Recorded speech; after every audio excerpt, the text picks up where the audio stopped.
Howdy, I'm Julie Harlan. I'm an associate professor in the Department of Ag Leadership, Education, and Communications, and I'd like to take this opportunity to introduce myself to you, providing some background and some other information that I think helps provide some context for how I approach this course.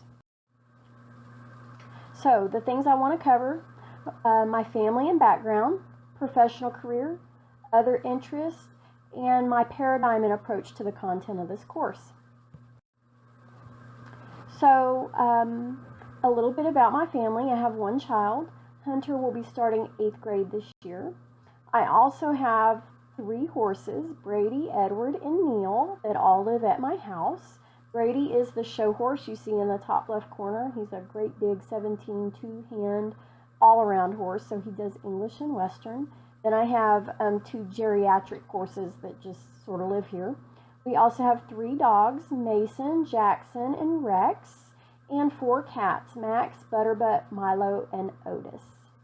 I spend a lot of time with my son traveling to baseball tournaments, so that's his fun thing to do, and he also does karate through the Kickstart program at his school.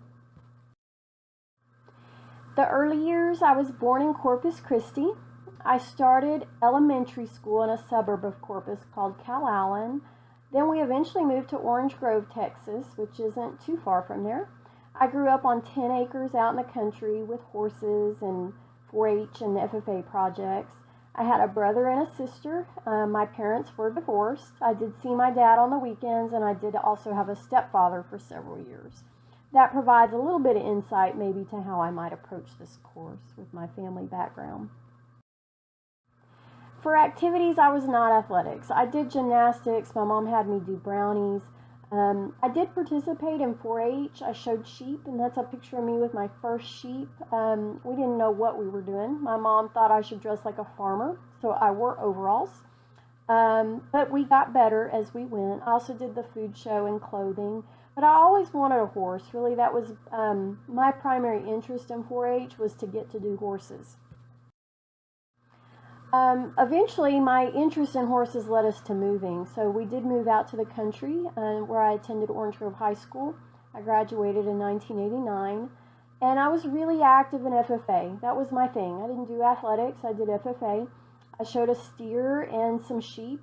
I did leadership and judging contests. I did a whole bunch, all that you could probably do back then. I was chapter president for 3 years. I was a district officer. I did run for area and state, but did not get those. I ultimately got the Houston Livestock Show and Rodeo Scholarship, which allowed me to attend college, and I also earned my American FFA degree. What did I do for fun? Horses. I loved horses. I showed, I judged, I trained, I gave lessons, so lots and lots of stuff with horses. For higher education, I did attend A&M. I started here as a freshman. Right after I graduated from high school, I earned my bachelor's degree in ag science in 1993. Stayed and got my master's, finished that in 94. I was on the Texas A&M horse judging team. Did well with that. And then I was also worked for the Extension Service doing horsemanship clinics, and they still do those all across the state, so I help with those from time to time.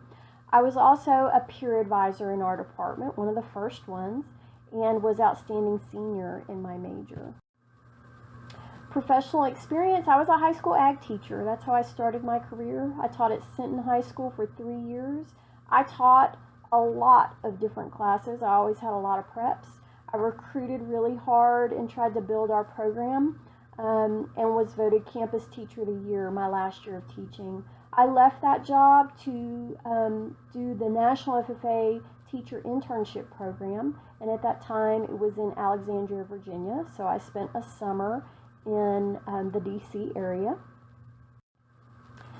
That led me to consider what am I going to do next, and for me that was a PhD. I ended up attending Oklahoma State University, graduated in 1999, and was lucky enough to come back to Texas A&M. So my professional career, 99 to 2015, my job was working with student teachers. I helped coordinate that program, everything from creating new courses, teaching those courses, to student teacher placement, and having really strong connections with our cooperating teachers all across the state. So I've since shifted gears, and so now I teach primarily graduate courses, although this summer I did teach an online undergraduate course, which was tons of fun. So I have a lot of teaching experience doing a wide variety of things, primarily in teacher ed, but now with the graduate program, I've taught several courses related to teaching and learning. Specifically in our certificate program, we started a certificate program called Advanced Pedagogy in Agriculture. So that may be something you want to look into. I'm also a graduate of the College of Agriculture and Life Science Advanced Leaders Program, and I'll serve on the executive committee for that. For departmental service, I was our climate committee chair. I worked with committee members to help improve our department climate, and I also have served as departmental ombudsman officer, providing a voice for faculty, staff, and students, and information related to issues that folks might have.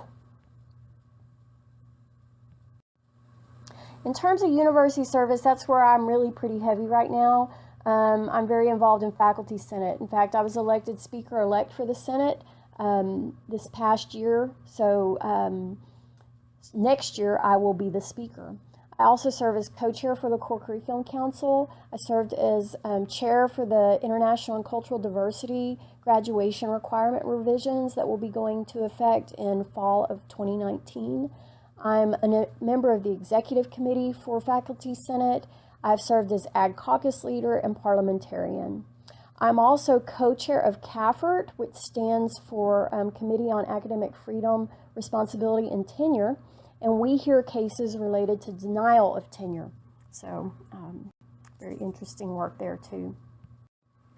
In terms of research, I focus on learner-centered instructional design, which encompasses several things. For me, I focus that work on teaching efficacy and also on special needs students, making sure our graduates are ready to deal with that, and then high impact and study abroad activities.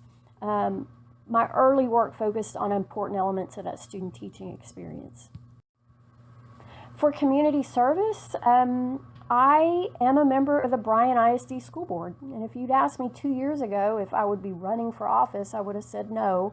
But I believe that service is important in your community, in your world, and in your work. So I was asked to serve and stepped into that role and have quite enjoyed it for the last year. I also serve on several committees related to that role throughout the community. Some awards that I've received. Last spring, I received the Richard Stadelman Faculty Senate Service Award. I also received the Coles Dean's Outstanding Achievement Award in 2015, the Southern Region AAAE Distinguished Teaching Award in 2014. One of the ones I'm most proud of, the USDA New Teacher Award in 2005. That's a big national award. I was Sinton High School Teacher of the Year in '97, and I received my American FFA degree in 1990. So those are just some of the highlights. So my view of ALEC 630. I believe in youth at promise rather than youth at risk. It's just a different way of viewing youth.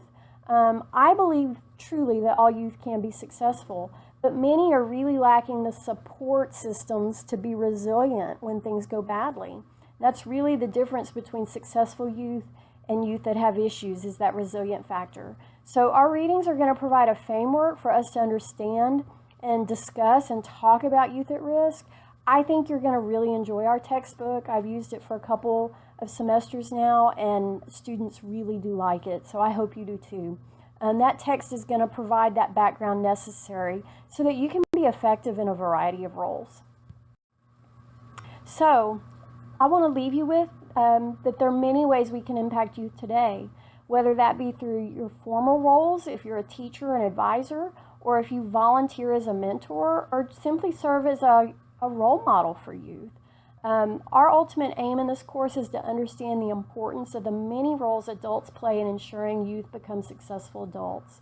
So I'm super excited to have you in class. Welcome to ALEC 630. I look forward to getting to know you this semester. Thank you.